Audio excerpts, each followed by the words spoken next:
because I think furloughs are an option, and I will tell you why.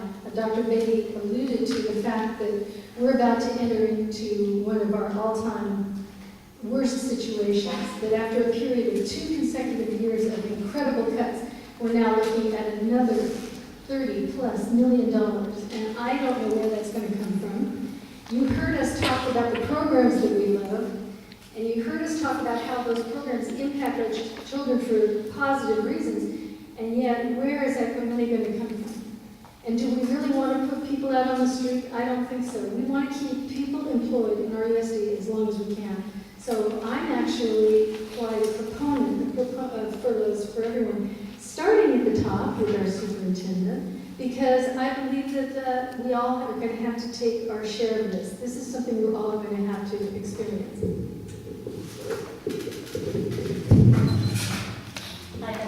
But I answered it. Are you one of the 3 different ones? You want to pledge what Mr. Beatty's looking forward to? Yeah. He can actually hold in 2 minutes. Mr. George? Doesn't matter. Doesn't matter. Please. You want me to answer that? Okay. First of all, furloughs, well, first of all, we have the state is in turmoil with regards to funding as it is right now, and I'm looking to be, my own position to be further. So I understand the sacrifice it has to take if we have to go and have to make cuts and we have to classify staff have to be further. It's hard to, you can't really do that for teaching staff since they're in the classroom. And that's one area that hopefully we will not have to touch at all when it comes to budget cuts. Secondly, when it comes to your question regarding No Child Left Behind, is that the one that we're talking about? Okay. One of the issues with that particular act that I find that is difficult is again the standardizing test.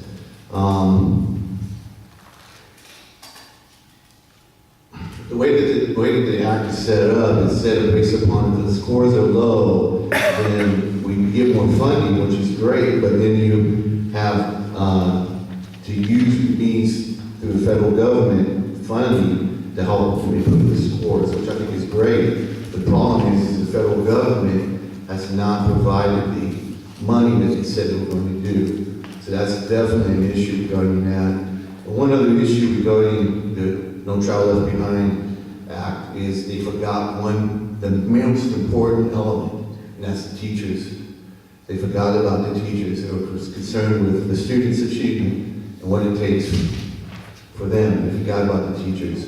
And I agree with Chuck Beatty regarding trying to hire the best staff, the best teachers as possible to help them, and to continue with that improvement through possible teacher mentoring and other means to help.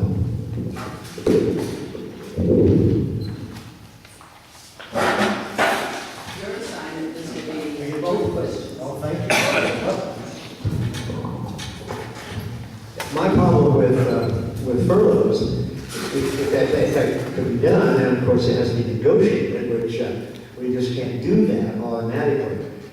Sadly enough, I believe the school year should be much longer than it is if we're going to be successful in competing against the industrialized and the rising industrialized countries of the world. Spent some time in China and found out how long those kids go to school. It's not only 6 days a week, but as many as 10 and 12 hours a day, and I'm not advocating that, but cutting the school years, which has been authorized, as you probably know, in the last budget round, we could take, 5 days off the school year.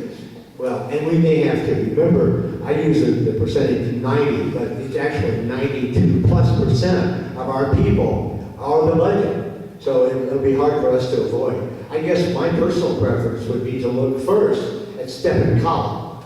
That is the kind of thing that relates to the years in the program and the years of education. As I recall, there's about $1.5 million, $2 million there. And that's not a popular notion either. But I'd rather do that than have furloughs.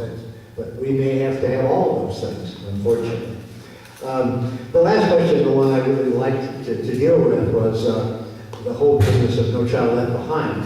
I went back and found an article written in April of 2009 that says that Obama echoes Bush on education ideas. It reports that Obama is not only operating in almost a straight line from Bush 2, but varies little from Clinton and Bush. And this is not intended to be an attack on Obama, but every one of the presidents I mentioned, the high standards and accountability have been presidential themes for a long, long time that they've been going. I was very fortunate that Ron Leverage and I went to the mayor's meeting, roundtable meeting in San Francisco about 4 months ago, and a fellow named Arnie was there, Arnie Duncan. He's the Secretary of Education, as you may know, and by the way, he loves athletics. He's a Harvard basketball player as well as a former pro player. But anyway, I would say that in closing, we've set aside money to help support us through the stimulus program, but much of it, about a third of the state is going to keep. So, no child left behind.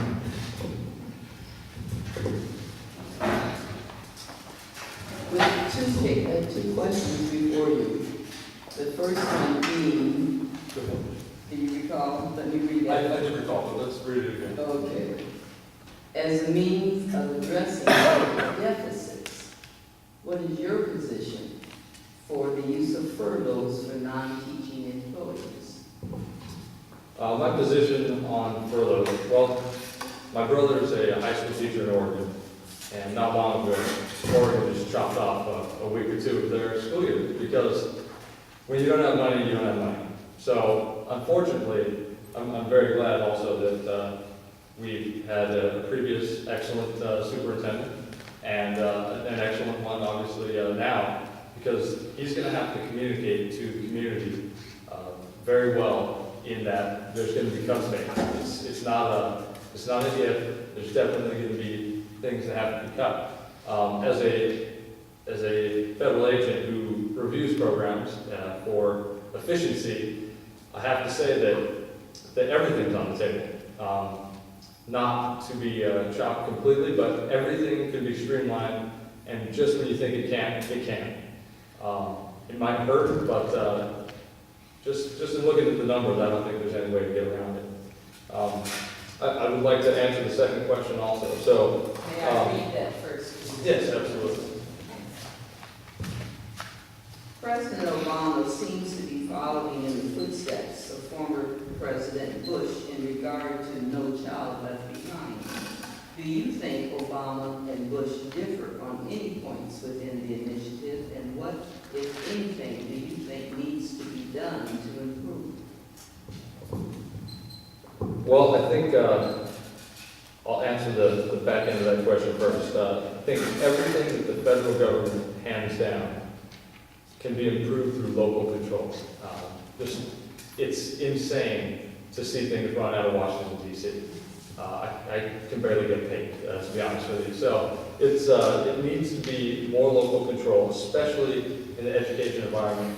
I think we all know that things have been flipped on their head as far as education goes, where we used to have 90% local control. There wasn't even a U.S. Department of Education that long ago. I don't think people realize that. But actually, the U.S. Department of Education they have no teachers. It's just a department. It's just a bureaucratic department. It's just out there moving money around. So I think that to have someone who doesn't have any teachers telling teachers and administrators who are right there at the local level what to do is a serious misstep. So as far as No Child Left Behind goes, I think the most important thing is local control. And as far as the differences go, I've seen a lot of different administrations, and the answer I have is this: they don't differ on anything until they can change something. When they can change something, then they try. And as you mentioned, Arnie Duncan, if you go to the U.S. Department of Education website, he just gave a speech last week saying that, in his opinion, he wants to completely rewrite No Child Left Behind. So, do they differ? No, I don't think that they differ a lot, because the government is so big, the federal government, that it's very hard to turn a battleship around midway. However, as I said, if they have the opportunity to change something, then they will. So